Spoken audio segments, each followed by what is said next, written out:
live from YouTube. It's Tuesday night.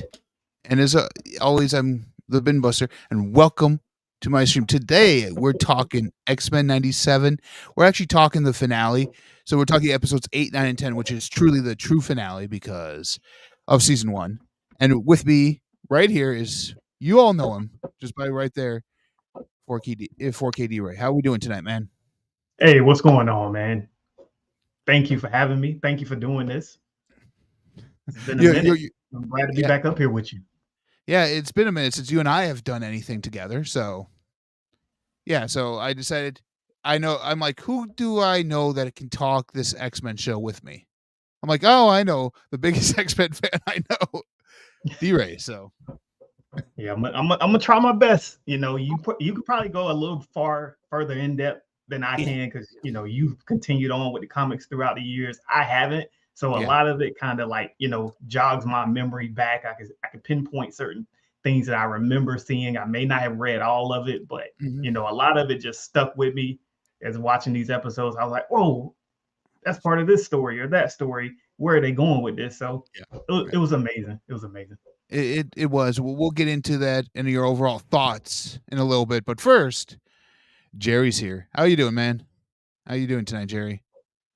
What's up? What's up? Saying 4K the damn goat. I'm sorry, I said that wrong. It's damn goat. Anyways, hey, look, it's me. Welcome all. Please magnetize that bell for future videos. Energy blast that subscribe button and call upon the storms to give it a like. So, thought I would go a little X-Men-y tonight with the comment section. So, anyways, so D-Ray, tell me when this show was first announced, how did you feel? Like, were you super excited? I was, but I probably still also felt like everybody else. It was like, oh man, it's been so long, so many years, and judging by the past few years of what Disney and Marvel has been putting out, it was really on the fence about it. Like, man, this can be either good or it can go really bad. It can go a little bit too much into what people kind of want to see these days. Are they gonna, it was questionable. Are they looking to appease us, the people that watched the original X-Men back in the 90s? Were they going to further the story, or was this going to be created for kind of a newer audience? Yeah. So that was my biggest thing about it. I was just, my fingers was crossed for the best, but my mind, I was kind of waiting on the worst to happen. Those were my exact thoughts too. I'm like, is this for us, those guys who grew up in the 90s Marvel animated universe or 90s Marvel cartoon shows?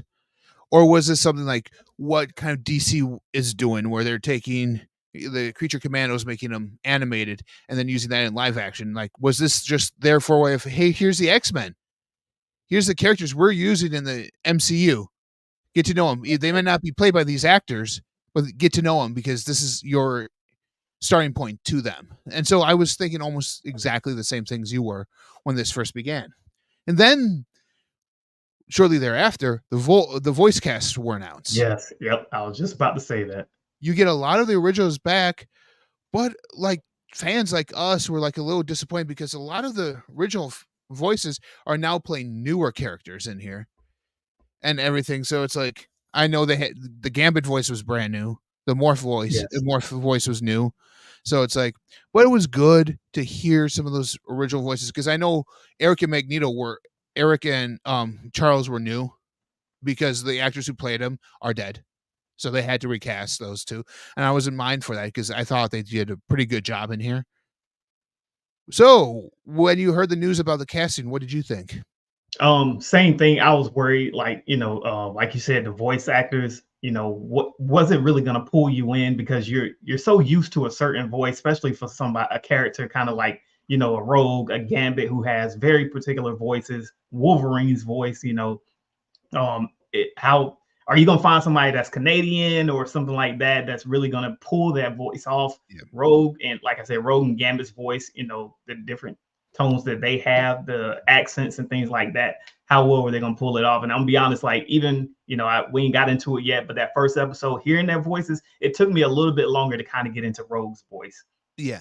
It also, and speaking of Rogue and everyone else. It kind of not only got me a little bit into taking a little bit of time, like maybe 2-3 episodes to get used to the voices, but the animation style, it's kind of similar to what we had in the 90s, but yet I can honestly see that the stuff in the 90s was actually a lot better upon looking at this. It's just that these lines look a lot finer, like it looks a lot more homogenized, if that makes sense, in animation.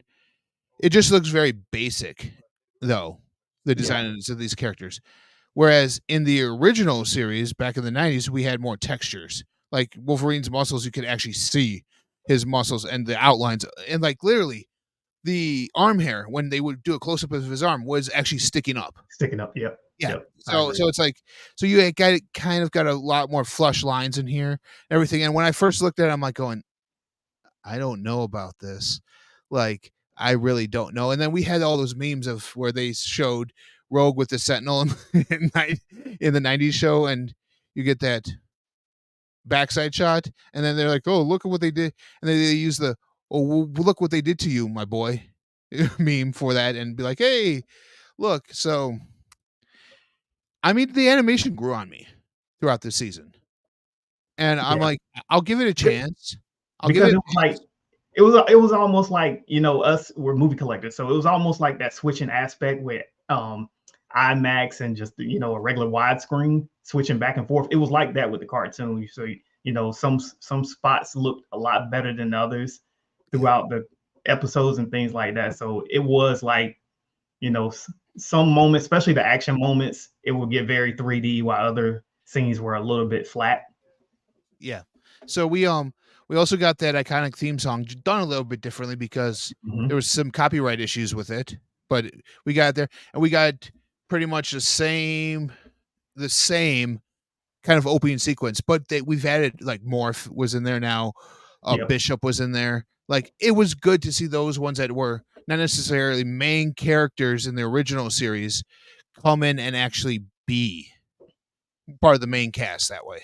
And I'm like, ooh, this is interesting. They're expanding on it and bringing back characters like Morph, who really was just a minor character in the original series anyways, and just do a bigger role. I'm like going, okay, this is, I'm liking this team. So they didn't divert, they didn't move away, which I thought they were going to do in the early episodes, especially with the teaser trailer we got, that they were going to move away from the actual X-Men that we know and bring in a different group of X-Men. Be like, oh, this is your group now. That's what I was worried about, that we would have gotten the first, especially when we got to episode 5. And then that whole thing, all those deaths happened and everything. Yes. I'm like, oh no, now we're getting all these other X-Men that no one cares about. We've just invested half a season into these characters, and now you're going to kill them off and give us new ones. Okay. Okay. 5 was well played though, man. I think 5 is what really got everybody into this series. Thanks. Like 1 and 2, episodes 1 and 2 was very good. 3 and 4 started to lean a little more towards the story, especially with Storm trying to tell those stories. Yes. But I think, you know, 5 really kicked it up and opened a lot of people's eyes. Like, man, this is really good. Yeah. 5, I think it's like that with any TV show though. It takes a little bit of time to get going. And they usually say by mid-season is when they end up finding their stride. And look, it was mid-season when they ended up finding their stride. So, and I mean, I'm glad they released them like they did. So it's like we're watching a new episode every week like we used to back in the day, rather than just, here's all the episodes. Right. And binge watch it. So it's like, I appreciate Disney for doing that. So, yeah. One thing I do wish though, we needed more episodes. 10 was not enough. I didn't even find out, honestly. I didn't do too much digging into the series before it started. I saw the trailer. That was it. I didn't really go try to read articles and nothing. So I didn't know how many episodes there was going to be until around about episode 5 or 6. Yeah. That's when I looked it up. I was like, let me see how many episodes are there. And 10, I was like, oh, that's a bit disappointing. I was hoping for at least maybe 13 to 15. I was too, and I was hoping that at 10, I'm like, oh, are these going to be longer episodes now? Are these going to be like an hour-long episodes? Because I think, okay, that would be kind of cool because you could do a couple stories in there. You could have like one group here. You could have like group A here, group B here, and tell that story and flush Yeah, it out a little bit more. 'cause that's what I thought. Once we got Yep. to 7 and I seen that it was parts 1, 2, and 3 with Mhm. 8, 9, and 10, I was like, okay, maybe the episodes are gonna be a little longer, and Yeah. maybe the finale will be a little longer, like Yeah. some TV shows do. But we didn't really get that. Each episode, some was like 43 minutes or something Mhm. like that. So, but I expected a little bit more. So sometimes things felt a little bit rushed. They did. It felt like they could have done a little. It felt like they wanted to tell a little bit more in certain spots in the middle. Like talking like episodes 4, 5, and 6, but they Hmm. didn't feel like they're like, if we put this in here, it might seem like we're trying to drag out the finale. Well, it looks like we're trying to drag it out a little bit more, and it might have been some of those kinds, like in how in TV shows you just get those episodes that are like, really, why is this in here? And I can see them doing that fine line because they're like, X-Men just came back to Marvel, and they're like, we have to do this right. And so them leaving out like those little things that would expand just a few smaller scenes here and there, in my opinion, I'm glad they were gone. I just like you, I just wish they expounded a little bit more on certain things. Right. Now, and speaking of that, maybe you can explain this, but I don't know the reason behind it with this show.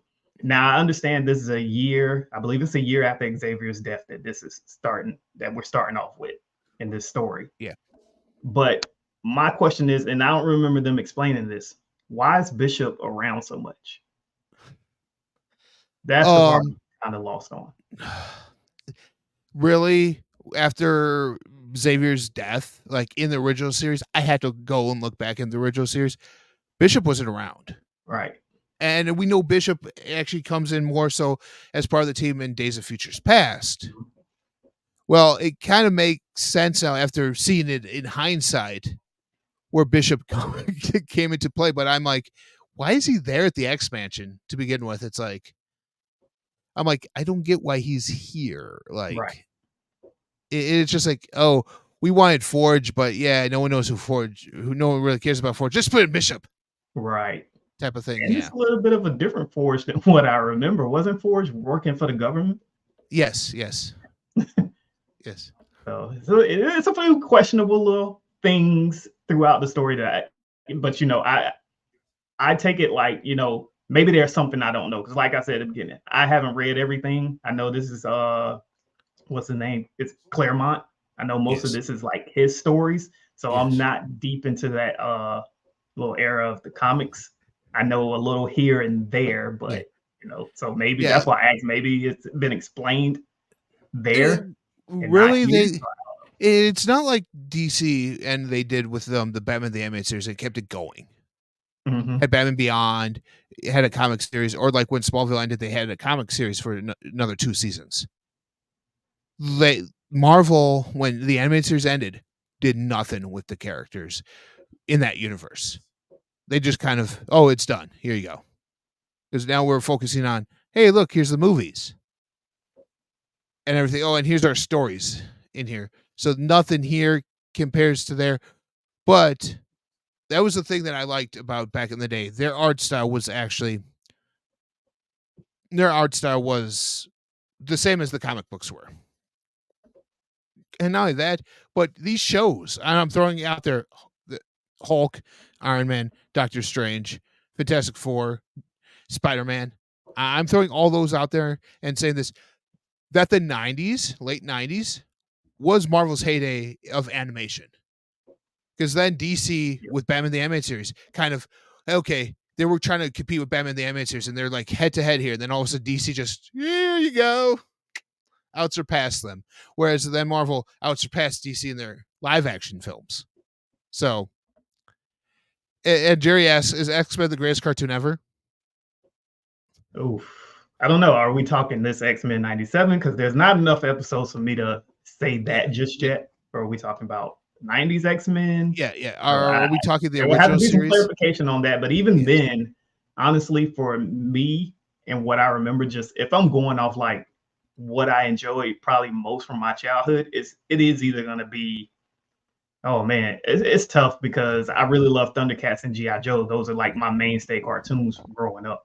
X-Men is right there also, but I started getting a little bit older at that Yeah. point. Mhm. So it's like it's really tough to say. I'm in that same boat. It was like Biker Mice from Mars, Street Sharks, that era of cartoons, and then Gargoyles, Darkwing Duck, and then like you said, we were older. I was older too when this came out in the 90s. Not necessarily too old for cartoons, but still, it's like Right. It's it's a that kid point you show. started kind of, Yeah, yeah, veering away from the cartoons, but you loved comics, so it was yeah. like you still were pulled into it. But Yes, if you was probably around about 8 years old or something, you'd yeah, probably been into it even more. exactly, exactly. And did you notice in the opening credits? Did you notice the changes they made right around episode 8 with when they revealed the all the stuff with Bastion? Yeah, I'm like Yeah, going, oh, I it seemed love like they that. started. One thing I did notice, it seemed like the intros did change a little bit, and you've seen a Mhm. little like other characters or something that might be in the episode or things that's Yeah, happened. I really wished too. Speaking of stuff that happened after Xavier's death, I really wish they explained to us how Madeline Pryor and Jean Grey switched places more. Because Right. it's like you're thinking it's Jean, then all of a Yep. sudden it's her clone, it's Madeline Pryor, and it's like, really? When did this happen? Like, and then I had to Right. rewatch the previous episodes when after that review, it'd be like, did I miss something? And I'm like, no, I did not. Right. Okay. So it's like you kind of have to follow, like you said, the comic books to know who Madeline Pryor is. Hmm. Madeline Pryor, for those of you that don't know, is the true mother of Nathaniel Summers, Cable. So it's Madeline Pryor and Scott Summers who are the true mother and father of Cable. So, and then Rachel Summers, who's his sister later on in the future, is the daughter of Jean Grey and Scott Summers because she ends up gaining the powers of the Phoenix as well. So, Right. Because it was even like you said, it was confusing because it would be like a lot of back and forth and then a lot of uh banter about the two and yeah, them just trying to figure out who's who. And then even during the fight, I think it was episode 9 with yeah, Sinister, yeah, it was even confusing because they was talking about the two. yes, yes, and I want to get into something right here. I like how they brought in guys like Nimrod, Gladiator. Like they expounded a lot on their X-Men canon and X-Men lore in this show. In some ways, like to the detriment of those characters because they're such diverse and deep characters. But in some ways, it was good to see them flushing out kind of a Marvel universe here too, even though we've already know that they existed because of the Spider-Man TV show. That So was another thing I really liked. They brought in a lot of like kind of like you said secondary yeah, characters. yeah, Um, Unfortunately, if you don't really know who they are, yeah. you're probably a little bit confused, especially the Genosha episode. There was so many people there on Genosha, Uh-huh, so you uh-huh. probably didn't know who a lot of those characters were. Or And then or you really didn't get a chance to find out who they are, what their powers are, or kind of you know get that dramatic tone towards their whatever is going to happen in that at the end of that episode because there just wasn't enough time and there were so many different people. So it was kind of like that's the part I meant when it felt like things was kind of rushed. yeah, Even though that episode 5 was really good, they did a great job with Genosha. They did not have the chance to really pull you into those characters. So when things jumped yeah, off, yeah, there was an emotional attachment to it. yeah, yeah. It was kind of like too with the deaths. It seemed like, oh, here's some Morlocks. Hmm. Where did these guys come from? Like where did they come from? It's like here they are. Gambit dies. We see people who shouldn't be dead are dying in that episode. It's like, really? Okay. um and not only that, but Jerry's saying, do you think this will get physical? No. It all depends on popularity and how well it would be received. Because I can honestly see a physical not coming out until the movie is ready to premiere. Kind of like a re-release of all the X-Men live action through Fox, all that stuff on Yeah. maybe 4K on a nice or a nice set that says the entire X-Men, like Fox Studios X-Men collection, including the old Wolverine spin-offs and these cartoon shows and the original cartoon shows all put into a set. I can see them releasing not necessarily all as a set, but all together, all the titles together when the movie's about ready to come out as a way of promotion. And then So, even like we were saying with Genosha and the emotional attachment, there were still callbacks to the old X-Men. So like Leech and Callisto scene towards the end where he's holding on, you know, it just, for me or you, we probably had that emotional attachment because we understand that scene. Yeah. So, but for any casual that's watching, that emotional attachment's just probably not there, but it's still well played out. I love how Cable mentioned in Genosha that's an absolute point that it cannot be changed, meaning that, oh, this is happening no matter what timeline you go through, no matter how many times you go to and from the past to the future, it never changes. This is what has to happen. But according to that, and according to, if you know that, so they're technically branching off the comic books here and saying here's the other alternate timeline in the comic books. With the Genosha stuff, it's actually a lot different because Magneto's looking, this is his House of M look, and I'm going, okay, I understand why they did it, but in some realities, I'm like, no one would understand why Magneto has a gigantic M on his chest, right? And he's wearing sleeveless shirt, has longer hair, and no helmet. At least if you made him look like Ian McKellen or Michael Fassbender without the helmet on, it would have made more sense that way. But I loved his look throughout the show, though, especially with the helmet off. Older, more grayish hair look. He just looked more. He looked more evil. Yeah, and I love the fact that there were certain X-Men in there that certain X-Men weren't trusting of him. Yes, but yes, Charles might have wanted him in charge, but there were still some who, even to the later episodes, even with what happened in this 3-part story, that they're still butting heads.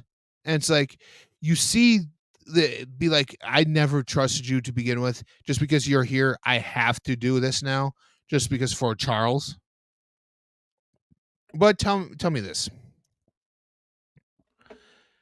Being a fan of the original series and the emotional death of Charles and how they brought it up in episode 1, how was your feelings towards the reveal that he wasn't dead? It wasn't really that big. I knew, you kind of know as you go along. You kind of know. And then it's, again, it's kind of confusing because you seen prior, you know, that, I mean, there's so many ways that he's died and come back, right? Yes. Throughout the years of the comics. Okay. Yeah. That aside, we've seen this kind of before that they play he's dead, but he's going off with the Shi'ar, he's recovering. Yes. But that's not the case this time. But what I did notice is they really tried to play up that he really is dead. You know, they had Magneto come talk about his dying will, that he's taking charge. So they kept talking about that throughout a few episodes, that, you know, they were bringing up his will and his death certificate and things like that. So they're trying to pull you into him actually being gone. So I like that they did things like that. Yeah. If you really paying attention. I like those things. And I just thought, for me, that reveal that Charles was alive, it was like, with the whole Madeline Pryor thing, I'm like, I know Charles could put his mind into someone else's body. I know that. That's kind of how Onslaught forms. And it's him and Magneto together. So, but I also know that he's able to, and so I'm going, okay, is this just another body that he put himself into? Like, he's not paralyzed. So I'm like going, okay, is this the Shadow Realm Xavier, like where he's up walking around? Like, if you know the games, if you've played the Wolverine's Revenge games or the X-Men games on like the GameCube and all that early PlayStation, early Xbox, you know what I'm talking about. Like they say, Xavier goes into the Shadow Realm and battles the Shadow King, and he's walking just fine. I'm like going, is this that version of Xavier? I'm like, okay. I did not know how I felt about it to begin with, but I understood why they kind of brought him back. Mm-hmm. Yeah. I just wish they would have expounded to a little bit more of how, like if he was a clone, and Right. or just cloned his body and had another thing there, or like Cable or Bishop from the future ended up in an alternate timeline, or ended up saving Charles before he died. Like that could have very well been like, boy, Bishop was there to make sure Charles died, and then Yeah, to just set the plan into motion.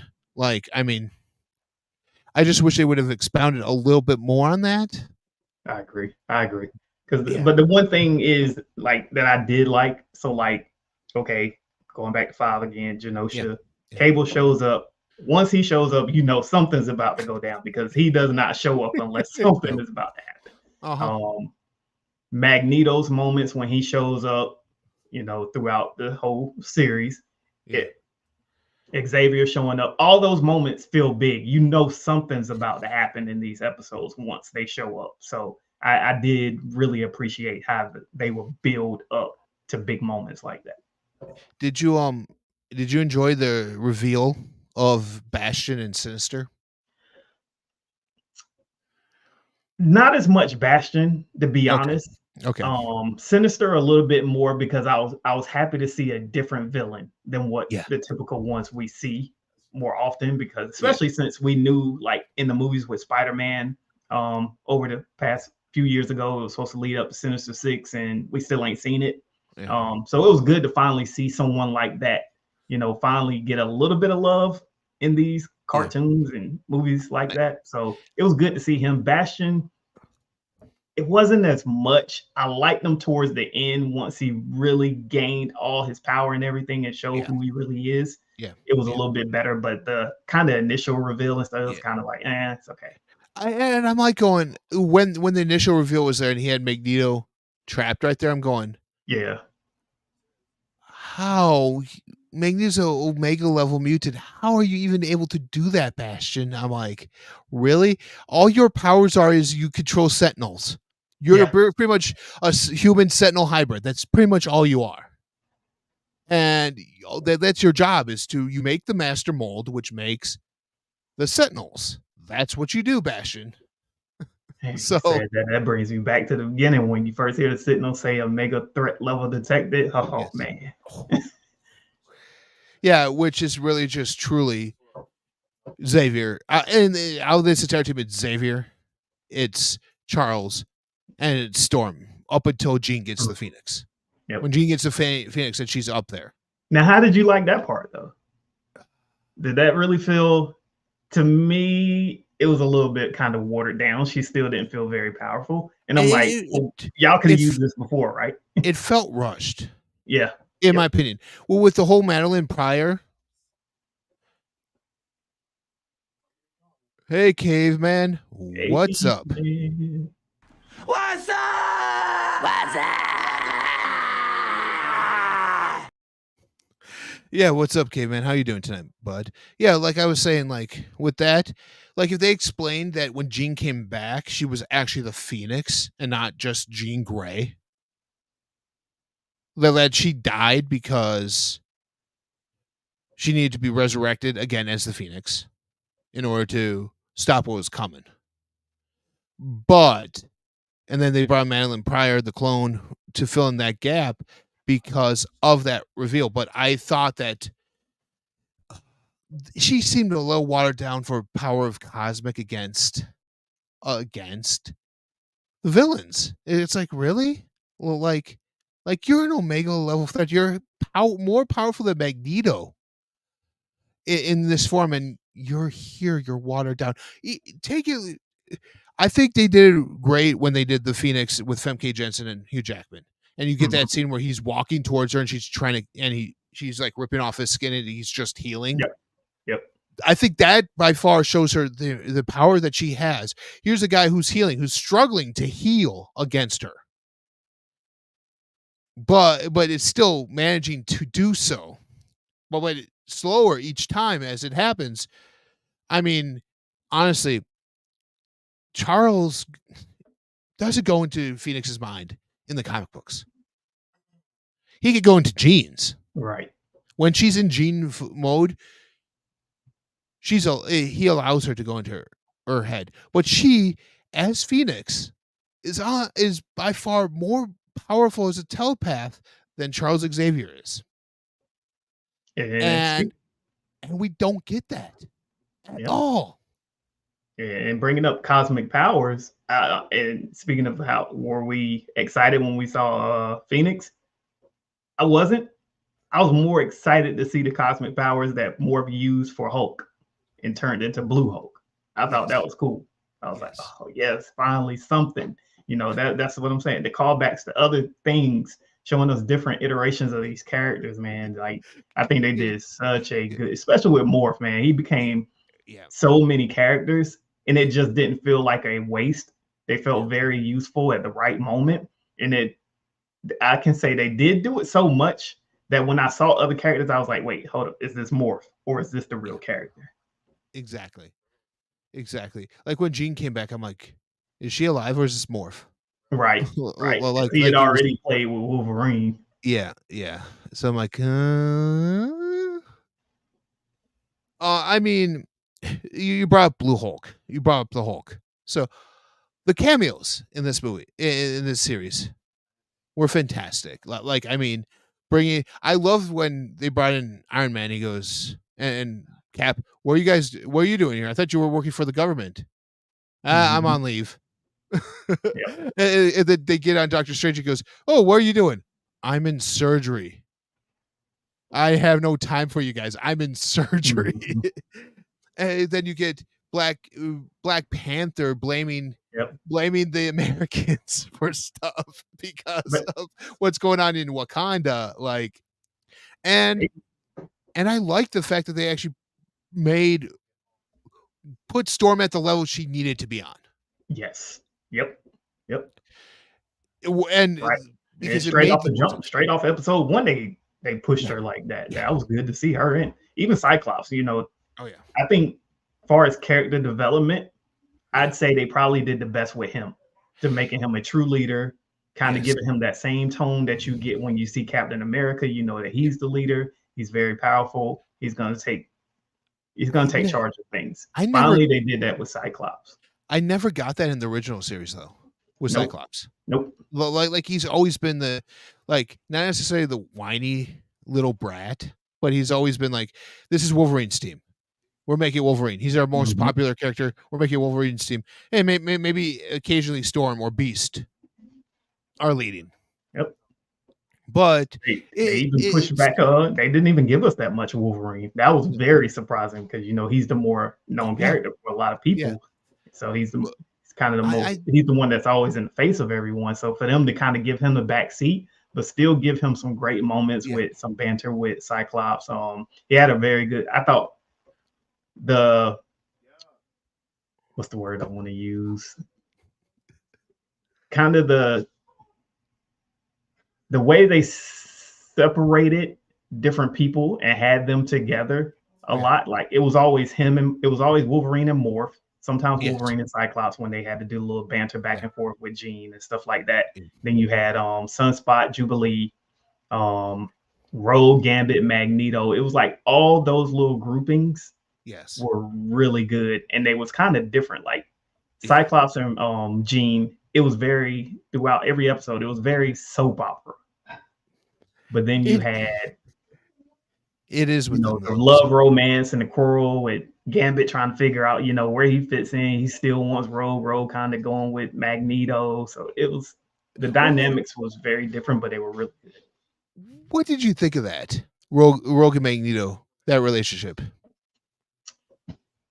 I was on the fence about it a bit. Because in the original series, it was all about Rogue and Gambit. Like he goes, I don't care, Sherry, if you touch me or not. I just need to feel your hand. against my face right now. And type of thing. And I'm going here, and she's all of a sudden with Magneto. I'm going, okay. I was on the fence of it. Like Right. I know before I spoke, you were saying you were on the fence. I was on the fence of it too. I'm like going, okay, why? It was pretty questionable. If they'd have went, like, if they wouldn't have did the whole, like kind of love interest type thing, I'd have been totally fine with later in the episode when she wants to go with him because of everything that happened on the Genosha. And she says, Storm tells her, "Don't leave your family." She was like, "Well, you guys weren't there. I was." Yeah. So she wants to go to Magneto and say, we got to do things differently because what we're doing as family, it's not working. So I understood more in that moment than the whole kind of love quarrel and figuring out who she truly wants to be with. I mean, we go from Genosha to Asteroid M, the next mutant safe haven. And then we go Magneto going EMP on everything in That was so here. awesome. Yeah, it was awesome because it's like, okay, this is technically his power level. Like, this is what he can do. We got hints of that in both sets of X-Men, of the Fox X-Men movies. We got hints of it, but never full on like EMP wipe out the entire power on the entire Earth level like he was on here. We even get the fact that Xavier tries to stop him via mind control, doesn't do it. And we get that iconic scene from the comic books where Wolverine stabs and injures Magneto, who begins ripping the adamantium metal from Wolverine's skeleton. I mean, that, like, when I saw that like on the screen, I'm like, yeah, like I knew this, I knew the scene from the comic books because it's an iconic caption. You see Wolverine in pain, and you just see his like skeleton being ripped out of him, and then the adamantium coming off, and then the skeleton going back down into the body, and he's in so much pain because it was grafted onto his skeleton, so it ended up just becoming his skeleton at some point in time in the comic book shortly thereafter. And then it's like, okay, and then now it's like, you do this in your first season. I'm like, right. Whoa. Very, very Games of Thrones throughout this season. Like anybody can go at any moment. And I think it also played into the aspect of where we said Magneto finally showed that he's the power level he needed to be at, and that just solidified it in my opinion.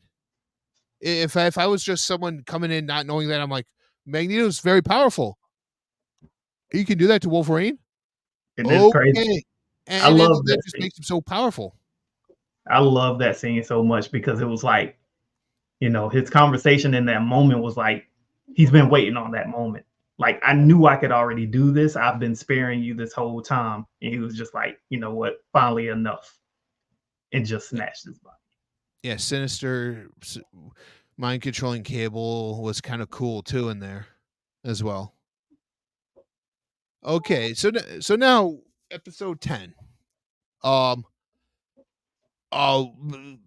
Xavier taking control of Magneto's mind brings power back to the restores power on the Earth.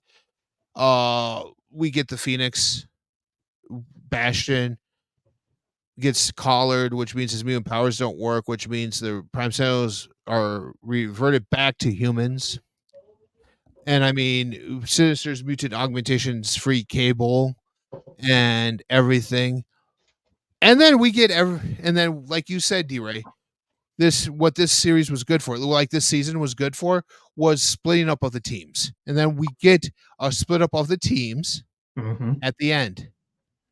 And this is where you're probably excited to where this is going and everything. So first of all, I want to say I'm excited because seeing that we get Peter and MJ back, and the last thing we knew in the Spider-Man series was him and Madame Web were looking for the real Mary Jane Watson.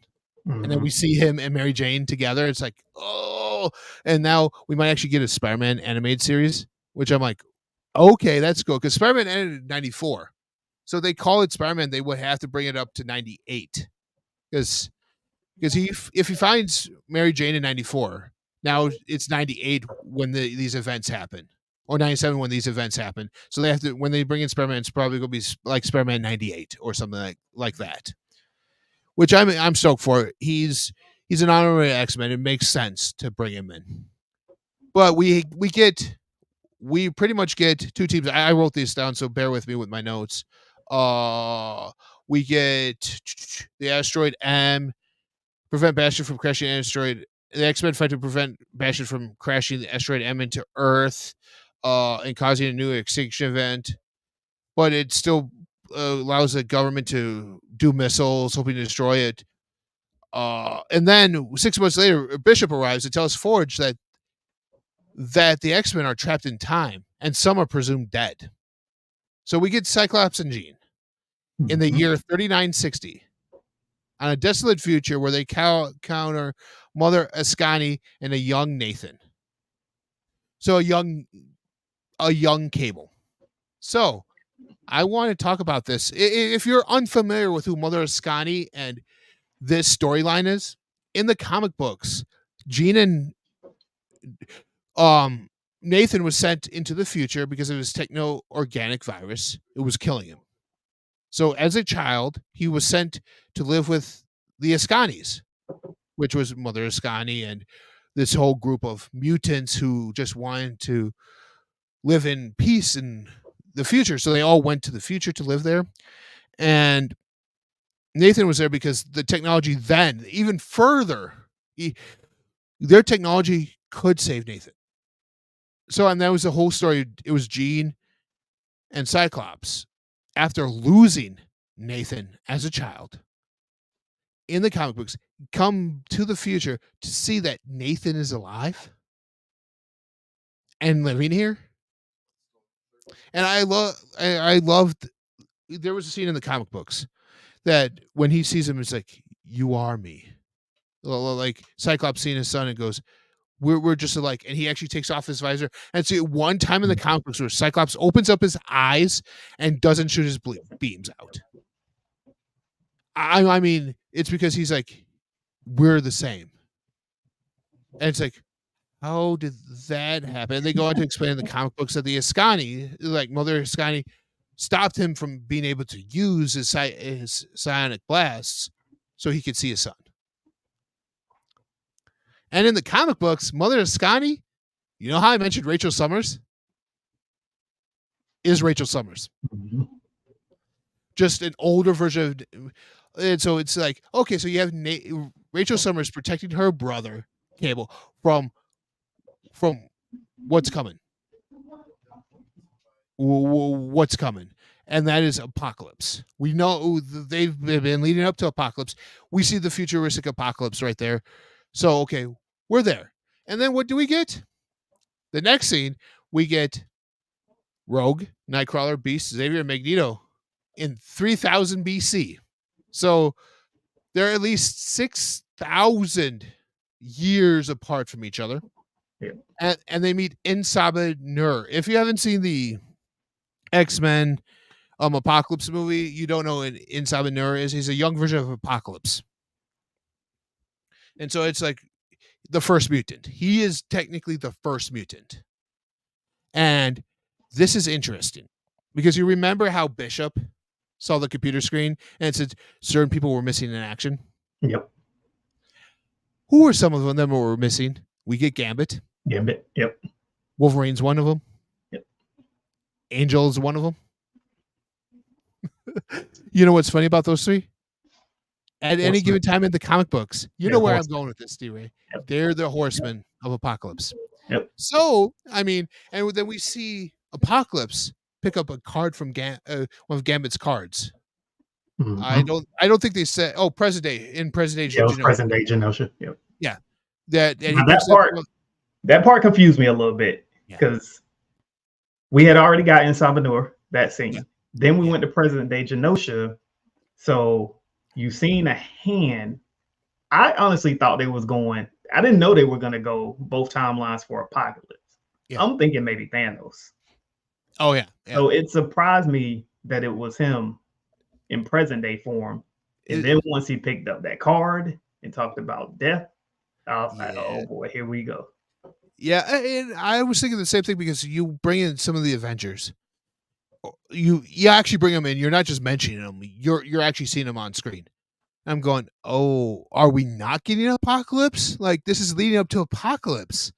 Like, are we not getting Apocalypse? Are we getting like a retelling of Infinity Gauntlet again and everything with Thanos, or are we getting like I said, Onslaught? Because it would take Yeah. the amount of the I think that's where Avengers. we're going to be headed Yeah, to. I think yeah. we'll get the Age of Apocalypse story, and then we'll head to Onslaught for season 3. I think we'll get about about 1.5 seasons with the Age of Apocalypse story arc because there's so much in there. Yeah. You either have to extend the seasons by like maybe another 3 or 4 episodes, or have to tell it into the first half of season 3, which we know what's going to happen. They said that we're already coming back for seasons 2 and 3. But Apocalypse, for those of you that don't know, is the first mutant. He is pretty much the beginning and end of time itself. Like say what you like. People get him and Kang mixed up. Yes, Kang is beyond time. Apocalypse is the beginning and end of time, if that makes sense. Because this is the timeline. Here's Apocalypse. Kang's here. Mm-hmm. So if you look at it that way, that makes sense. Who's Apocalypse's arch nemesis? Cable. So not only would you have a present day Cable, you would have a futuristic Cable, and you would probably have somehow the Cable going back into time. Yeah. As well. And now you're getting enough Cable because we know maybe we get baby Cable where he has to go back in time to save himself as a baby. Maybe we get that storyline in here where he has the baby strapped to him the whole time. And it's like, hey, look, it's me. And that's past, present, and future, kind of like representing what Apocalypse is doing. But like I agree with you. We're getting the 4 horsemen of Apocalypse, and it's I'm hoping. I think that's going to be the 4, because they're even Rogue. Rogue has a chance, but I don't know how they would play that part. Because you're talking about if we're gonna do Gambit, he's coming back. He's Death. Yes, he's Death. But it's funny because both him and Wolverine at one point in time were Death. Yeah. So it's strange. I'm gonna give it time. I'm gonna let it play out, see where they're taking it. So I hope it continues down the stream of things kind of making sense, or at least still being told the right in a good way to help you understand. Yes. I'm just looking up at kind of different. Here we go. Here's what I wanted right here. I didn't. 4 more members. Here we go. Warren Worthington, Death. So Death at one point was Angel. Death was also Remy LeBeau, Betsy Braddock, Senor Javid. Caliban was one. Logan was one. Yeah, Logan, not Wolverine. Logan was one. We get Grim Reaper. We have Banshee, who we saw Havoc in here, so he's not far behind. We see Dakin is one. Sentry's one. So, and Death. Actually, the Death from Marvel Comics is also Death. Famine is Jeb Lee, Shuro Ishida, Autumn Rolfson, and Roderick Campbell. We haven't seen any of the Famines yet. Pestilence, Plague, Caliban, War is Bruce Banner's War on one. So I'm wondering if bringing in Hulk actually makes him one of the Horsemen of Apocalypse. I think we'll probably get introduced to them. Yeah. I think we're going to have a newer timeline. We'll probably see like Famine, because that's it kind of equates to that time period, slaves in Egypt and stuff like that. So. We get the first Omega level mutants of the Daughters of Apocalypse and Genesis from the ancient mutant land of Okara. So I'm just reading this off of this wiki page. So pretty much we might see the first Horseman, then him going back and trying to recreate it with the X-Men that are missing in action. So Sentry, Banshee, Grim Reaper, Daken, or even Wolverine at times. So yeah, so we get so I'm going, let's see, Pestilence. Where's Pestilence? Ooh, Famine. Famine would make sense. Storm would be, I can see Storm being one of these. I can see her being Famine. And it making sense because of her abilities and her powers, what she can do. Her being Famine just would make absolute sense. If they have to add someone into the group, add Storm in there.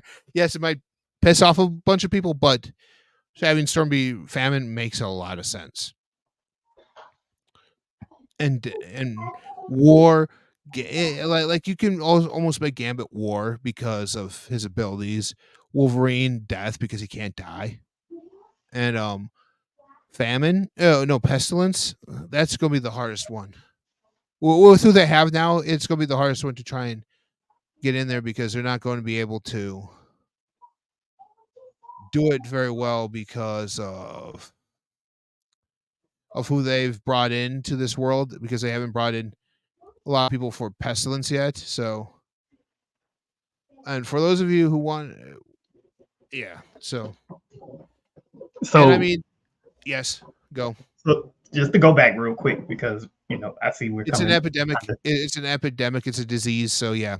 So someone who can do viruses would be actually pretty cool in there too. So yeah, continue. So earlier in the season, we did see before things jumped off in Genosha, we saw up in it was a quick little Easter egg that a lot of people kind of saw in the moment, or saw it, had to see it online and go back to it. But we saw the Watcher. His face was in the sky, so kind of knew something was definitely about to go on.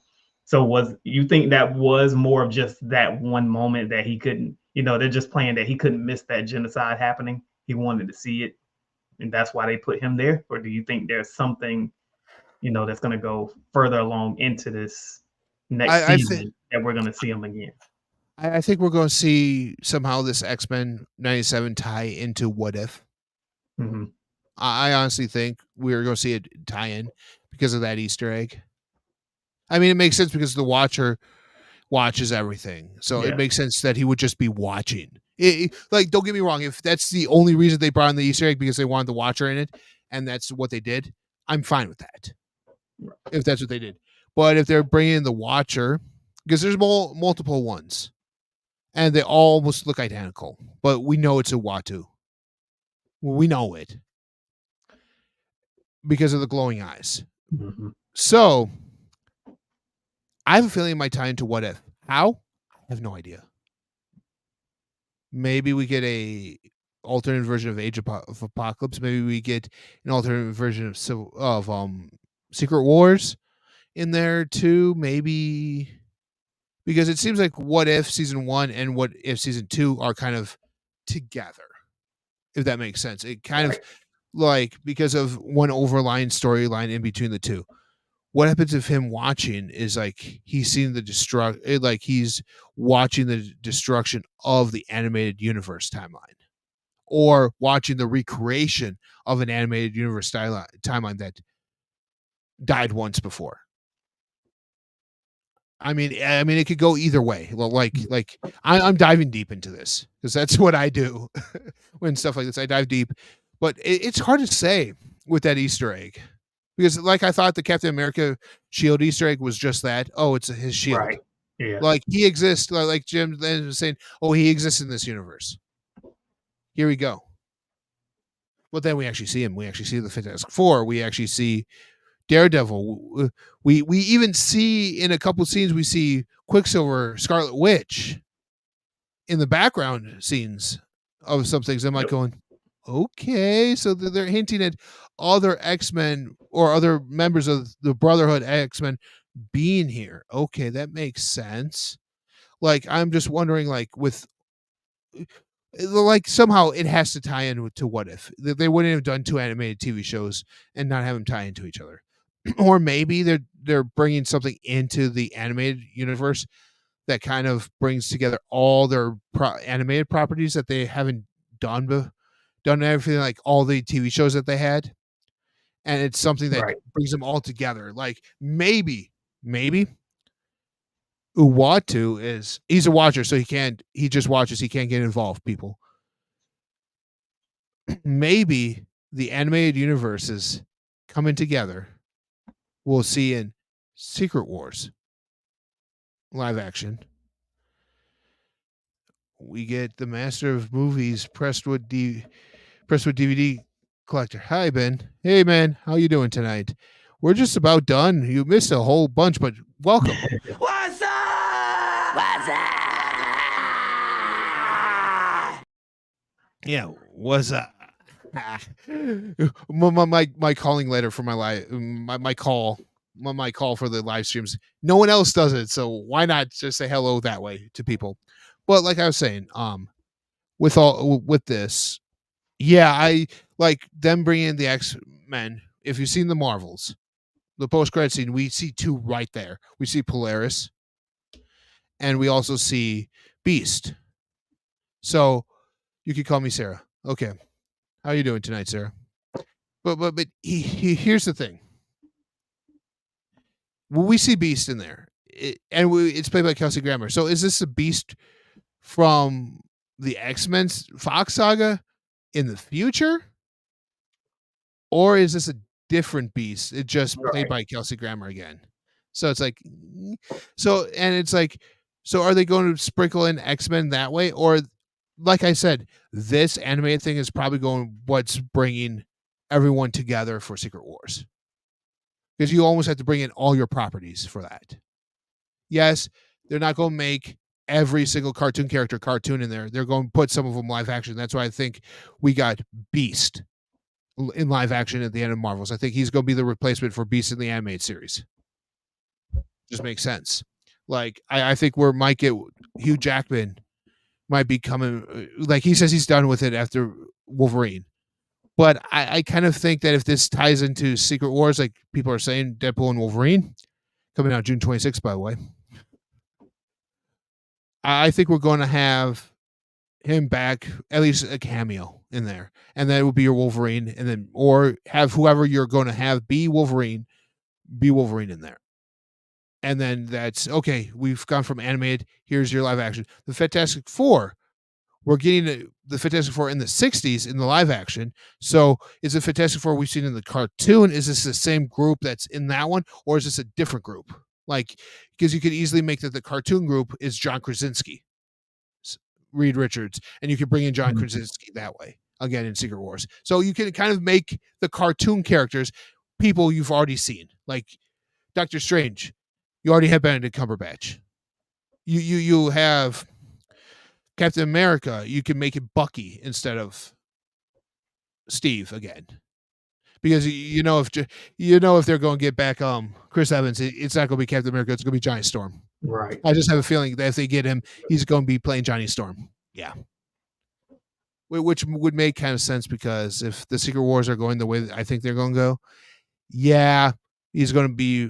Johnny Storm is going to be more powerful. He's going to have the power cosmic because he's going to be a Herald of Galactus. Well, that's for another stream. Like Jerry said, good stream tonight, gentlemen. Yes, we wanted to give you a brief overview of the series. We didn't want to really spoil too much for you guys, just in case if you haven't seen it yet and want to go back and watch it on Disney Plus. But I recommend you guys check it out.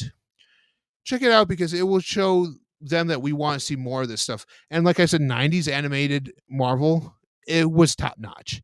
It was awesome. Yep. I don't know why they just decided not to do it and then release those stupid Marvel Legends movies that were just horrible, or Avengers Earth's Mightiest Hero, and then did all those other stupid cartoon shows in there. I'm like, this isn't as good as it once was. Yes, I could say that about some of the DC properties too, but if you're going to see DC animated, you're going to get top-notch animation and storytelling, at least. Whereas Marvel, at a time, you're like, oh, it's their animated stuff. Okay. Yep. Yeah.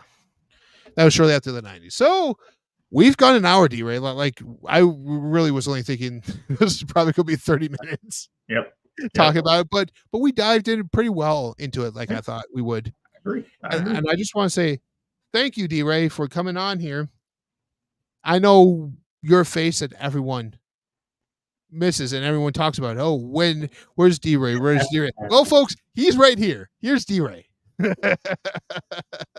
Yeah, man. It takes the bin buster to bring out the old guard, so to speak. X-Men, man.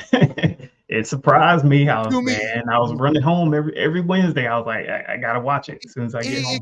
It's kind of like Saturday mornings where you would wake up early in the morning to make sure you wouldn't miss it. Like as X-Men, the original series came on after we got home from kind of when we were coming home from school. So it's kind of like that mid early evening, late afternoon type of show. It's like, so like you said, you were running back to it. I mean, I watched it when I could. Like I could care less if I watched it Thursday or Friday, or I wasn't running back home to watch it just because of my schedule. But it was fun. It was a fun show. This was a fun stream. D-Ray, I know you have an Instagram. Tell everyone where they can find you. Yeah, definitely. Instagram, 4K D-Ray. TikTok, also 4K D-Ray. And here on YouTube, 4K D-Ray. Awesome. And as always, you guys can find me right there, the Bin Buster, on all my socials. You guys can find me right here on my channel, Bin Buster, where I talk stuff like this, or I break down on my Tuesday Night Lives. I do breakdowns like this where I break down stuff. Next week, I'm going to let this slip right now. I've been putting something together with all the news we've been getting of the Fantastic Four that's out there.